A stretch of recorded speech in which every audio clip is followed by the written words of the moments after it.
5 minute learn IT থেকে চলে আসলাম নতুন আরেকটি ভিডিও নিয়ে। এই ভিডিওতে আমরা যে বিষয়টি জানবো তা হচ্ছে হ্যাকাররা যে 4টি কৌশল অবলম্বন করে আমাদের হোয়াটসঅ্যাপ হ্যাক করে বা চুরি করে নেয়, সেই 4টি কৌশল সম্পর্কে আজকে ভিডিওতে আমরা জানবো। হোয়াটসঅ্যাপের শক্তিশালী নিরাপত্তা ব্যবস্থা এবং এন্ড টু এন্ড এনক্রিপশন সুবিধা থাকার পরেও নিত্য নতুন বিভিন্ন কৌশলে ব্যবহারকারীদের হোয়াটসঅ্যাপ অ্যাকাউন্ট হ্যাক করে তথ্য চুরি করছে হ্যাকাররা। শুধু তাই নয়, অ্যাকাউন্ট হ্যাক করার পর সেই অ্যাকাউন্ট থেকে ব্যবহারকারীদের পরিচিত ব্যক্তিদের বার্তা পাঠিয়ে বিভিন্ন ধরনের প্রতারণা করছে তারা। বর্তমানে হোয়াটসঅ্যাপ অ্যাকাউন্ট যে 4টি কৌশলে সব থেকে বেশি হ্যাক করা হচ্ছে, সেই কৌশলগুলো এখন আমরা জেনে নিব। আপনারা দেখছেন 5 মিনিট লার্ন আইটি এবং ফেসবুক পেজের আইটি রিলেটেড ভিডিও। আপনারা যারা এখনো আমাদের ফেসবুক পেজ এবং ইউটিউব চ্যানেলটি সাবস্ক্রাইব করেননি, আপনাদের কাছে অনুরোধ থাকবে দ্রুত সাবস্ক্রাইব করে নেবেন। আর আমাদের আইটি রিলেটেড ভিডিওগুলো যদি আপনারা মিস করতে না চান, তাহলে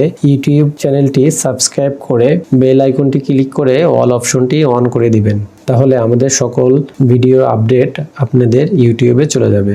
তো 4টি কৌশলের সব থেকে বেশি যে কৌশলটি হ্যাকাররা ব্যবহার করে সেটি হচ্ছে ওটিপি চুরি।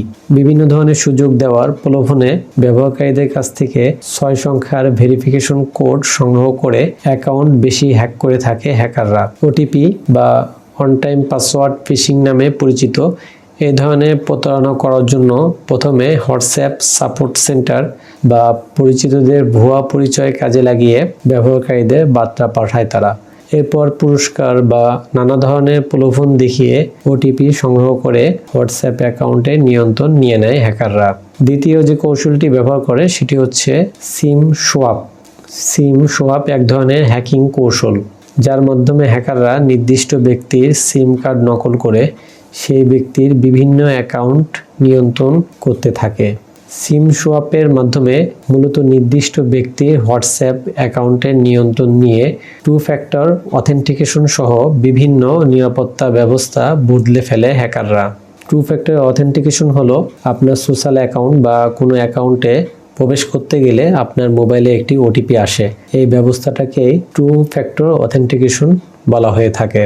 এরপরে 3 নম্বর যে কৌশলটি তারা অবলম্বন করে তার নাম হচ্ছে হোয়াটসঅ্যাপ ওয়েব হাইজ্যাক। হোয়াটসঅ্যাপের ওয়েব সংস্করণের মাধ্যমে ফোনের সংযোগ ছাড়াই কম্পিউটার থেকে হোয়াটসঅ্যাপ ব্যবহার করা যায়। আর এই সুযোগ কাজে লাগিয়ে গোপনে নির্দিষ্ট ব্যক্তির ফোন কিছু সময়ের জন্য সংগ্রহ করে কম্পিউটারে সেই অ্যাকাউন্ট ইনস্টল করে নেয়। হোয়াটসঅ্যাপ ওয়েব হাইজ্যাক নামের এই কৌশল আশেপাশে থাকা ব্যক্তিদের মাধ্যমে বেশি হয়ে থাকে। এরপরে চতুর্থ যে কৌশলটি ব্যবহার করে তার নাম হচ্ছে মার্জ কল। ব্যবহারকারীদের বোকা বানাতে প্রথমে পরিচিত ব্যক্তিদের নাম পরিচয় ব্যবহার করে ফোন কল করে থাকে হ্যাকাররা। এরপর ফোন কল চালু থাকা অবস্থায় জরুরি কারণ দেখিয়ে অন্য ব্যক্তিকে কলে যুক্ত করার আহ্বান জানায়। ব্যবহারকারীরা অনুমতি দিলেই ফোন কলটি স্বয়ংক্রিয়ভাবে ওটিপি যাচাইকরণ কল হিসেবে কাজ শুরু করে। এর ফলে ব্যবহারকারীদের ওটিপি সহজেই সংগ্রহ করে অ্যাকাউন্টের নিয়ন্ত্রণ নিতে পারে হ্যাকাররা। এই ছিল 4টি জনপ্রিয় কৌশল, যার মাধ্যমে বর্তমানে হ্যাকাররা গ্রাহকের হোয়াটসঅ্যাপ অ্যাকাউন্টগুলো হ্যাক করে বিভিন্ন প্রতারণামূলক কাজ সংগঠিত করছে। তো এই 4টি কৌশল থেকে আমাদেরকে সতর্ক থাকতে হবে। ভিডিওটি সবার সাথে শেয়ার করবেন যেন সবাই এই 4টি কৌশল বিষয়ে সতর্ক থাকে। আর আপনারা যারা এখনো আমাদের ফেসবুক পেজ ও ইউটিউব চ্যানেলটি সাবস্ক্রাইব করেননি, দ্রুত সাবস্ক্রাইব করে ফেলুন। ধন্যবাদ সম্পূর্ণ ভিডিওটি দেখার জন্য।